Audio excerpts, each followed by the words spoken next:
the title of the show is Unidentified Living Objects. And it could have been a play on word on UFO, but I didn't want to go towards like the alien concept actually. My idea is that I realized that I've been really interested in this past years in works of art, because I always start with the works of art. I'm not a curator who I have my idea, I have my theory, and then I found the work that are going to correspond to my idea. I look at works of art and suddenly I make the connections, and I realized I was looking at a lot of works that seemed alive to me.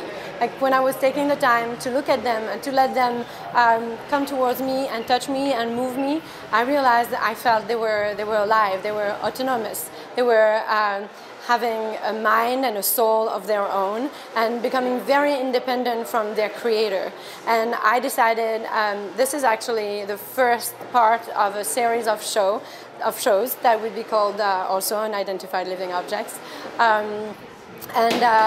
Because I mean they're mostly monumental works, mostly monumental objects, and I could not fit them all my ideas in one show or in one gallery. So I decided to show these works I was interested in, and the first work that I thought about was actually Edith de Kint. She's an artist that we represent. She's Belgian. She's also one of my favorite artists. She usually makes videos. And I actually sold many of her works to MoMA recently, so I'm very happy with that, very proud. And Edith's work for this show was actually working on the idea that we are surrounded by objects who live without us, almost. All these printers and microwave and like all the works that we live that surround us nowadays are with beeping and pulsing and have all these little lights twinkling all over, and they seem to be alive. And so she decided to she actually had a special connection with her Mac, which is always pulsing. It's interesting that we say that a Mac or a computer is in sleep mode, because we are actually also personifying them and humanizing these objects. And so she was always impressed by the fact that even in sleep mode, the computer was telling her, like, come to work, you have to work, or something like this. And she decided to record in real time with a camera the pulse of the Mac, and to project this little light onto this like a wall. And actually, when you take the time to look at it, it's very impressive, because it's a pulse, it's like a heartbeat, and it becomes this very odd and mysterious thing. She also does drawings on aluminum, which are another side of these objects, these works of art becoming alive, because she works on aluminum, and the aluminum is very hard to work on with a ballpoint pen. And so in the end, she was it was the object, the material that was guiding her hand and that was telling her what to do. And so she was becoming the puppet, and the material itself was becoming the puppeteer. So it was the master, and she was losing her own independence. And that was another kind of another example of works of art becoming alive. The two other ones are so Pierre Ardouvin, who is a French artist. Pierre has created this big work that is behind me.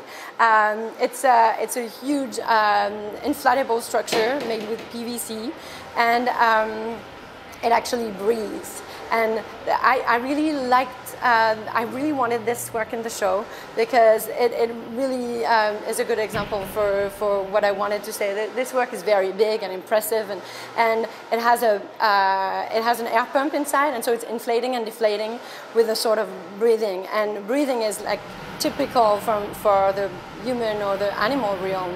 You know, it's not an object.